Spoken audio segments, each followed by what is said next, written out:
year was 1969, and Ford's Boss 429 had already caused enough controversy to fill rule books. A massive, semi-Hemi engine built specifically to dominate NASCAR. Shoehorned into Mustangs to meet homologation requirements, it was sold to unsuspecting customers who quickly discovered their street car was a barely civilized race engine with license plates. Then, the legendary Smokey Yunick got his hands on one. What happened next made Ford's own factory effort look conservative. Smokey took an engine that NASCAR already viewed with suspicion and transformed it into something that made officials question whether physics still applied on the racetrack. The Boss 429, that left Ford's Romeo, Michigan engine plant made around 375 horsepower in street trim, maybe 550 in full NASCAR race specification.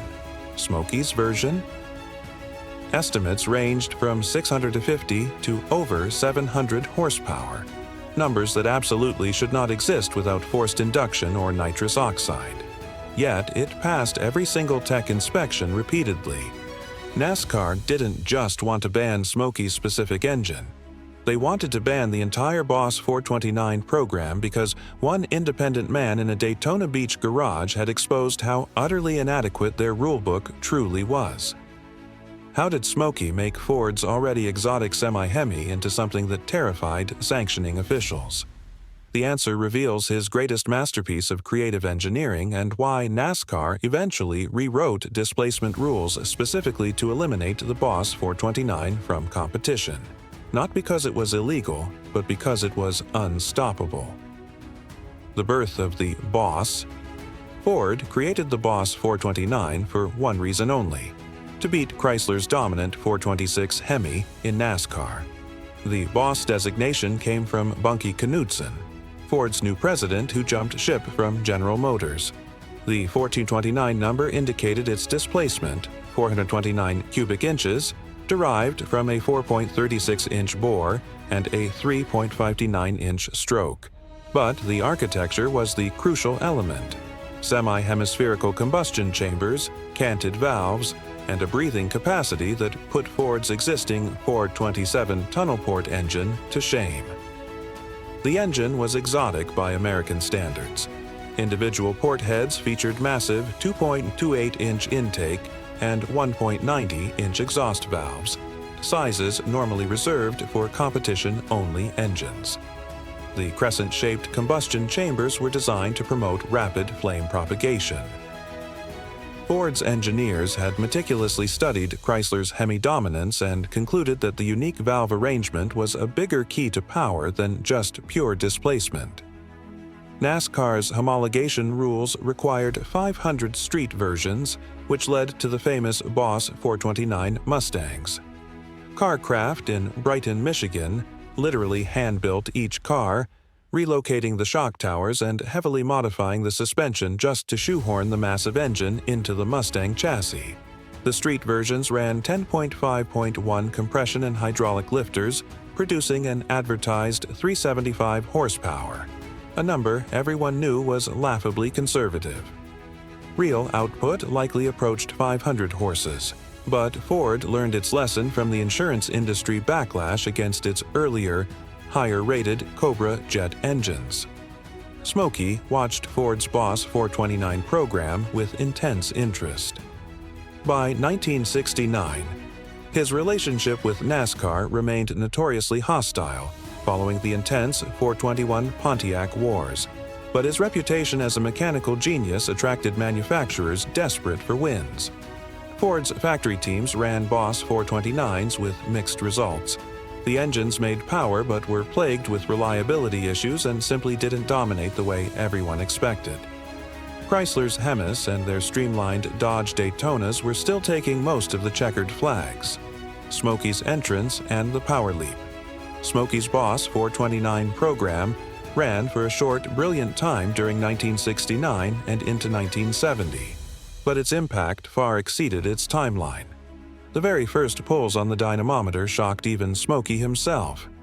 650 horsepower at 6,800 RPM, with a torque curve that stayed flat and brutal from 5,000 RPM right up to the red line. For perspective, Ford's factory boss 429 NASCAR engines were maxing out at 550 to 575 horsepower and considered that a success. Chrysler's Hemis topped out around 625 horses in full race trim.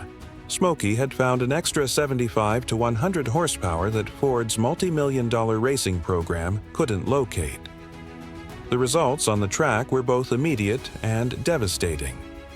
Smokey's boss, 429, qualified on pole position repeatedly, posting speeds that should not have been possible from a 429 cubic inch engine. At Daytona, the car ran lap times that matched the highly aerodynamic Dodge Daytonas, despite running a conventional body shape. At the short tracks, the engine's incredible mid-range torque destroyed the competition through the corners. And here's where the mystery deepens. Fuel economy remained suspiciously good. The engine ran longer stints than its competitors while making significantly more power, essentially defying all known thermodynamic expectations.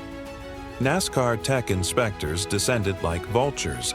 Every single race brought complete engine teardowns. They measured displacement with precision bore gauges, exactly 429 cubic inches. They checked compression ratios, legal, though barely. They examined the camshafts, within lift and duration limits. Carburetor sizing was compliant. Ignition timing was acceptable. Everything measured completely legal, yet the on-track performance suggested something fundamentally, radically different was happening inside that engine. Competitors filed formal protests. Chrysler engineers, who should have known better, claimed the power numbers were physically impossible without illegal modifications. Ford's own factory teams simply could not understand how Smokey was extracting so much more from the same basic engine they were running. The dynamometer sheets circulated through the garage areas like classified documents, discussed in whispers and often dismissed as sheer fabrications by those who couldn't accept the shocking numbers. The subtly EXPO-SED secret, the dual personality combustion chamber. The Boss 429's semi-hemispherical combustion chambers gave Smokey an advantage that conventional wedge chambers could never match. The unique crescent shape placed the spark plugs in the ideal locations for rapid flame propagation, which allowed for compression ratios that would cause crippling detonation in a standard wedge chamber. Smokey pushed the actual compression to 13.51 or even higher, well above NASCAR's nominal 12.1 limit. But he achieved this through subtle manipulation of the chamber geometry that the inspection procedures simply could not accurately measure. The measurement trick was elegantly simple. NASCAR checked compression by meticulously filling the combustion chambers with fluid from graduated burettes, calculating the volume, and then mathematically determining the compression ratio.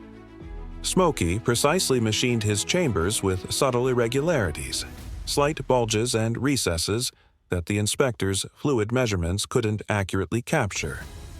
The crescent shape itself complicated the volume calculations to the point of being unreliable. When inspectors measured, they got numbers that showed legal compression. But when the engine was running, the actual dynamic compression exceeded the limits by significant race-winning margins.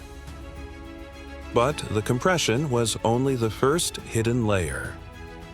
Technical mastery, camshafts, and hidden induction.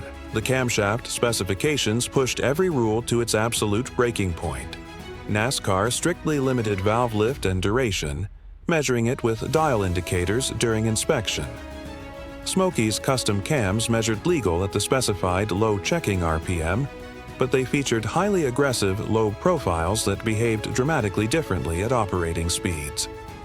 The extremely fast ramp rates, acceleration curves, and complex timing events were calculated using mathematics that wouldn't become common practice until computer modeling arrived decades later. The cams passed inspection. They had to. Yet they delivered valve events that shouldn't have been physically possible within the rulebook.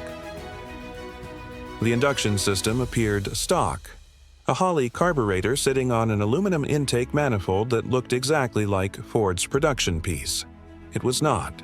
Smokey had fabricated complete replicas of Ford's intake, meticulously optimizing the plenum volume and runner length for the specific narrow RPM range where NASCAR racing occurred.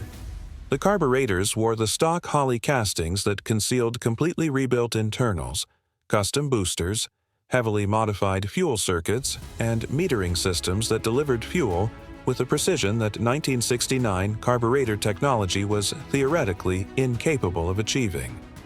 The stranglehold, political pressure, and the end of the line. NASCAR's response escalated from initial skepticism to outright hostility throughout 1969. The technical inspection procedures intensified dramatically after every single race. Complete engine teardowns became the standard operating procedure. They weren't searching for specific illegalities anymore. They were desperately looking for anything that explained the overwhelming performance advantage. Smokey passed every inspection, but the process became blatant harassment, designed to consume the time and resources he couldn't spare as an independent builder. The political pressure came from multiple directions. Rival Chrysler teams formally complained that the Boss 429 represented an unfair advantage, conveniently forgetting their Hemi had dominated for years through similar engineering excellence. Ford's own factory teams privately expressed intense frustration that an independent builder was making their multi-million-dollar program look completely ineffective. NASCAR sponsors wanted closer, better competition, not one engine embarrassing everything else on the track. In late 1969, NASCAR finally announced massive rule changes for the upcoming 1970 season. The Boss 429's displacement would face significant weight penalties, specifically calculated in pounds added to negate Smokey's performance advantage. Carburetor restrictions were implemented to limit airflow in ways that hurt the Boss 429's unique breathing advantages more severely than other engines. Compression ratio inspection procedures were dramatically improved, specifically closing the measurement loopholes that Smokey had so brilliantly exploited. But the final, devastating blow came from Ford itself. The Boss 429 program was notoriously expensive and selling poorly to retail customers who quickly discovered the street versions were impractical and temperamental. The NASCAR racing success simply did not translate into showroom sales. Buyers wanted Mustangs, not hand-built specials that required expert, constant tuning. Ford announced the Boss 429 would be completely discontinued after the 1970 model year, with only minimal production in that final year. Smokey's relationship with Ford deteriorated rapidly as factory teams deeply resented his independent success. Technical support evaporated. Parts availability declined sharply. The corporate decision to abandon the Boss 429 program meant that Smokey's brilliant engine development had no viable future. Regardless of his stunning racing success, he had proven the engine's true potential precisely when Ford decided that potential wasn't worth the continued investment. The silent death of the Boss. The Boss 429's exit from NASCAR happened through bureaucratic strangulation rather than an outright headline-grabbing ban. The 1971 rules fundamentally restructured the engine classifications, creating weight penalties that turned the 429's large displacement into a liability rather than an advantage. NASCAR reduced maximum compression ratios across the board, eliminating the chamber geometry advantages Smokey had so famously exploited. Inspection procedures improved specifically to close every single measurement gap that had allowed his creative engineering. Ford replaced the Boss 429 with the 351 Cleveland in most performance applications, a smaller, lighter, cheaper engine that made adequate power and didn't require the costly hand-building process. The Boss 429 Mustangs stopped production in 1970 after approximately 1,359 units total across the 2 years. The tooling was scrapped. The Romeo engine plant shifted to other, less controversial projects. Within 2 short years, the Boss 429 transitioned from NASCAR's most controversial engine to a quiet historical curiosity. NASCAR's rulebook continued tightening throughout the 1970s. Each revision was meticulously drafted to close the loopholes that creative builders like Smokey had exploited. By 1980, the sanctioning body had moved inexorably toward spec components and sealed engines that aimed to eliminate individual innovation entirely.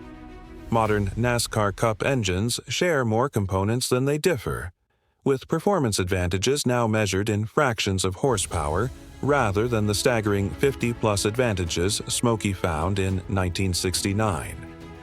Legacy and modern reality. Today, Smokey's work on the Boss 429 exists primarily in the incredible stories told by the mechanics who witnessed it, and in disputed dynamometer sheets that people still passionately argue about. Few documented specific details survive. Smokey was famously and deliberately secretive about his specific techniques, and much knowledge tragically died with him in 2001. What is absolutely certain is that he found performance in the Boss 429 that Ford's factory program, with its unlimited resources, couldn't match, and NASCAR changed its foundational rules specifically to eliminate that advantage. The Boss 429 Mustangs quickly became incredibly valuable collector items. Clean, documented examples sell for anywhere from $200,000 to $400,000, depending on documentation and condition. The original Carcraft-built cars are meticulously documented with registries tracking every single surviving car. However, none of those street engines even remotely match what Smokey built for racing. His actual race engines disappeared, likely destroyed, their parts scattered, their specifications lost to time, and his deliberate secrecy. Yet, the technical legacy flows directly through modern engine-building practices. Precision port work, meticulous combustion chamber optimization, careful measurement of dynamic compression ratios, and highly sophisticated carburetor or fuel injection. Tuning all trace their lineage back to the techniques Smokey first demonstrated. Computer modeling has replaced his intuition, but the engineering principles remain utterly identical. Maximize airflow, optimize combustion, reduce friction, and find every single legal advantage possible. Smokey's Boss 429 was never officially banned outright. NASCAR just implemented new rules that eliminated every single advantage he had found, while Ford simultaneously abandoned the entire program. Same result, just much more politically palatable. The engine that made 700 horsepower when its rivals were struggling to hit 550 disappeared within 2 years. Some engines are forgotten because they lost. This one was forgotten because it won too convincingly. Subscribe for more untold racing history they'd rather you forget.